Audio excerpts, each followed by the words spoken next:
Welcome to the Global Fantasy Sports Forum, and we are only a couple of days away from the AFL season beginning with the opening round. It's a bit different this year. You still got round one next week, but anyways, there's 8 teams playing, and with these 4 games, it doesn't mean that Supercoach and Fantasy is beginning yet. It's actually starting on quote-unquote round 1. So we've got some time to sort of play around with our teams, look at the games and sort of make some changes. But my Supercoach team for AFL is pretty much ready to go. We've just recently done our AFL fantasy team reveal, so if you guys haven't seen that yet, go and check it out.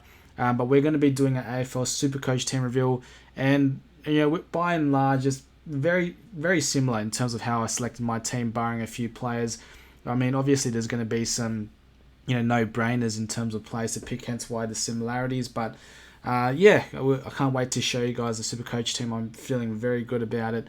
But before we do that, if you haven't done so yet, subscribe to Global Fantasy Sports if you're new. And this is a community where we're going to be tackling different topics, different questions, the hard decisions on a week-to-week basis. We're going to try and bring light any of those that is relevant to fantasy. So if you guys are new or whether you're experienced in playing fantasy, we hope that all of you guys can enjoy the content and just enjoy the laid-back nature of it, where we just have some light-hearted discussion. And I hope that you guys will be able to engage with each other in the comments and give some tips and tricks and ideas to each other. But also, like the video, hit the thumbs up, as it does the channel and the video wonders, and hopefully you guys can help it get seen by other AFL and fantasy fans in general. But let's not waste too much time. Let's get into our Supercoach reveal, and here it is. So my AFL Supercoach team. Let's start from the forwards. Starting from the forwards, Jack McGrath.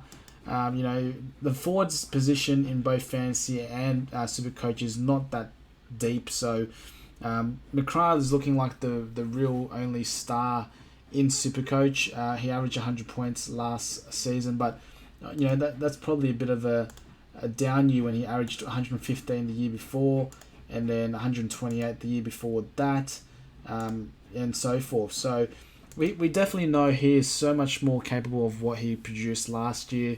It was definitely a down year, and hopefully he'll be able to bounce back. Now, Zach Fisher is somebody who I've chosen after moving to the Kangaroos. He had a nice preseason game, so I'm hoping he'll be able to replicate and duplicate that and just stay consistent throughout the season. James Jordan at 275,000. He's going to be a big part of what Sydney is going to need from the midfield. So him and Gulden and those guys, he's going to need to step up with no Callum Mills and Luke Parker. So we'll be interested to see how he performs. Harley Reid, the number 1 pick for the West Coast Eagles. Got another youngster in Lazaro. Sexton was looking very promising against the Giants in that preseason game. If I'm not mistaken, I think he played the Giants. But yeah, Sexton, hopefully he'll be able to be an amazing cash cow. Got other cash cows with Darcy Wilson and then Sean Mannock to round out my forwards lineup. Now, in the rucks, got Max Gawn, Brodie Grundy. Last year they were together in the Demons, but now they are apart. Hopefully, I know Gawn is going to definitely flourish and be loving the opportunity to be the main man there for fantasy purposes.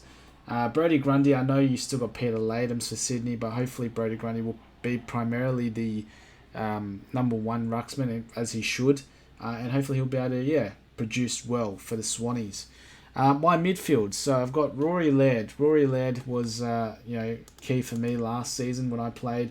He's definitely somebody that can average 120 plus on a weekly basis. So hopefully he'll be able to do well.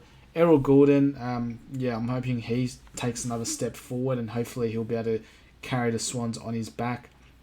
Serong, Green, those guys were players that I had last year, and they served me very well. So I'm looking forward to having them back in my team again.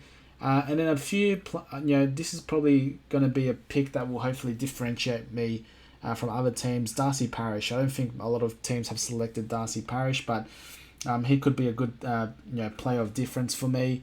Partnering alongside the likes of Zach Merritt and Nick Martin, who will potentially break out. So hopefully Parish will do some good things for me in 2024. Tuke Miller, he had a bit of a down year. Last year he averaged about 97.6. He can easily average, triple figures. He averaged 120 in 2022, 224 in 2021. So, yeah, he's definitely capable of a lot more. So, hopefully he'll be able to get back to those standards. Nat 5, I did a video on whether Nat 5 can come back to Supercoach prominence. If he can stay healthy, there's definitely no reason why he can't contribute. And this guy, before 2020, this guy was averaging 120 points plus on Supercoach. So for 283,000, it's definitely not a lot of downside to taking a hit on him and risking to see whether he'll pan out or not.